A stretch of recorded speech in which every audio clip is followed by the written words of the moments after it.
right, guys, there's actually one more really cool thing that I want to show you before you get out of here today. GE, we've been testing this technology for the past 6 years. It's going to be ready for release in 2020, and it's going to be GE's largest commercial engine to date. I present to you the GE9X. Oh my God. Wow. That's huge. How big is the engine? Picture the interior of a 737 cabin, and that's about the size of this engine.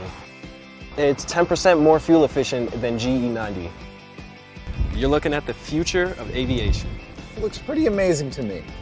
Yeah, I know. I can't wait to book a flight in 2020.